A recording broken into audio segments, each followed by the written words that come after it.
wa Honorable Koinange.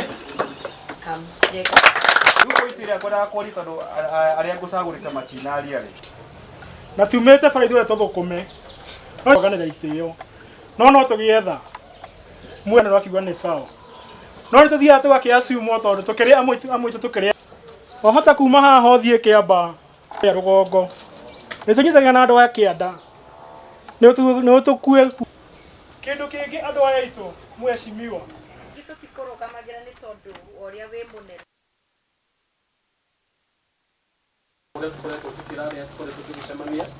mabarabara mau nĩ kwagĩra maragĩ na kamweke ga kũingĩra kĩrathi kana ga gũthoma institution wĩtĩkĩrĩte kũruta wĩra wake ũcenjia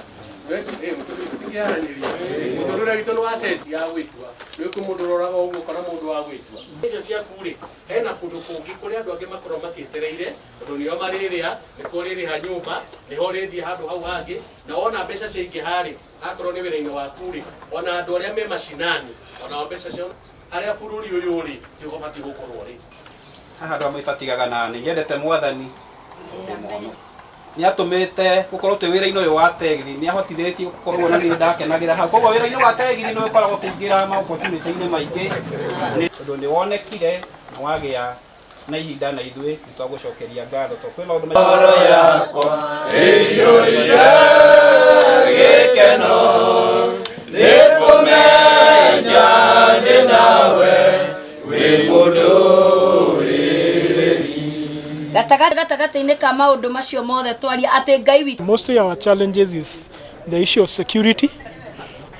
Some of us have lost their vehicles through the insecurity that has been around. We all know the kind of security that we've been having. Personally, I have lost a vehicle, though I was compensated, but I have lost a vehicle. I've lost some tooth, courtesy of insecurity, where you carry some passengers and they turn out to be thugs. You carry some people, they turn out to beat you up, they don't pay up. It's just an issue of security. The other issue concerns the issue of roads.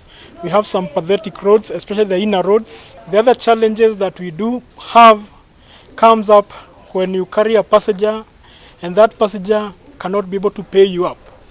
You go, you take a passenger wherever you are taking him, you find that passenger, especially this year, it has been quite distressful. People have been having so many problems because of the COVID thing. You go, you find yourself that instead of that passenger paying you up, you are forced to give him something small. So that the members of community, kindly, when you see us, just don't hate us for taking your people to wherever they are. Just pray for us. We go through so much. Sometimes we go through the whole day without even getting a single passenger. Then some of us have got loans, we are paying up vehicles, we are using vehicles which belongs to other people. So when you see us sometimes stressed up, just pray for us. The way forward is that some of us, we have started a circle. We have like 2 circles which are already operational, where we intend at least to help each other, to uplift one another. And you know, by God's grace, we are going to get a better future. I would urge the member of parliament to continue the same spirit of going to the community, helping the young people to rise up. A challenge to those who are coming up, that we may be having divergent differences and divergent views, but at the end of the day, we are working for the betterment of our community. And I believe he's going to work on them, because way before we've given him some recommendations and he has worked on them. So we believe that still, whatever we are urging right now, he's going to work on them. And I'm happy to report that it was a very fruitful meeting, and it is a circle that is usually forgotten, but it is also important to help them because they also help in the security sector. I say that because in many communities or in more towns, trading centers, the people who get more information than anybody else is actually the taxi drivers, who get information for people they are taking from one point to the other point, and also by talking to them they get to know a lot of information. Now I would like to say that we have agreed with the SACCO in Kiambu that we help them, and the way we can help them is actually for them to acquire some vehicles which they acquire as a group, and the money they collect out of that, they can be able to share among themselves. I would think that if they do well, they can actually build their own buildings for rental after having their own vehicles to travel from here and to places like Arusha and all the other places. And I believe it is possible because most of them, they just stay within this area. And in order to grow, they need buses and move from the level of having just taxi cabs, which of course they give them day to day. And some of them testified that they can stay a whole day without making anything. And that's why they need a circle which brings them together, all of them, in order to help each other. Circles are very important because they bring people together, and then they also help the groups to help also, like my security committee, in getting a lot of information. And of course they help the Nyumba Kumi in giving them information, which is usually badly needed by the security organs, especially in this area of Kiambu. We had a very successful meeting with the board of Kiambu Education, and we were able to interact and discuss on the way forward how we can be able to see that the schools are open definitely as directed by His Excellency the President. And definitely we will open all the schools by the 4th of January. And what we are doing is to make sure, I take my part as the Member of Parliament for Kiambu and make sure all the schools are ready to be open. How do I get them ready to be open?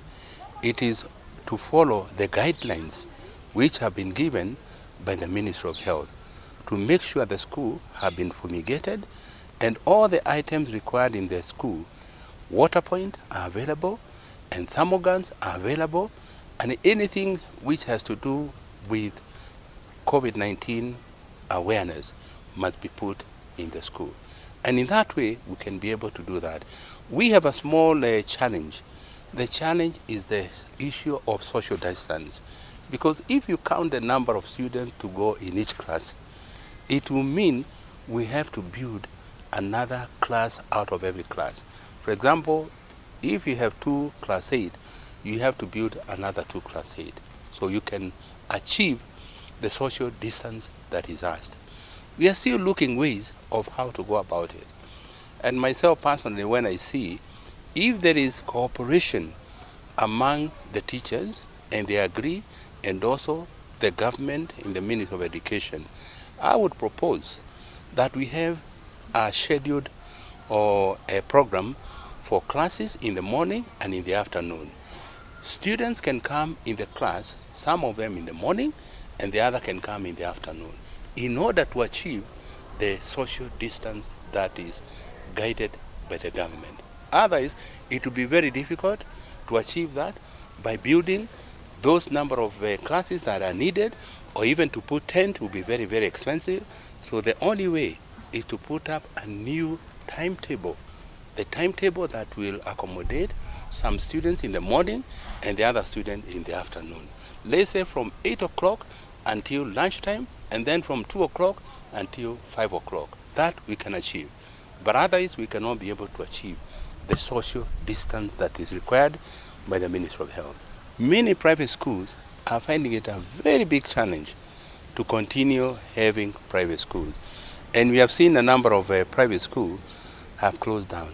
And this will continue because they don't want to get or to continue with a business that they are losing.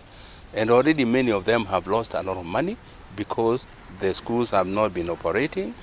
And some of them have gone and also decided that they can have their students on virtual classes, which also has been a challenge because surely the students must be in the school.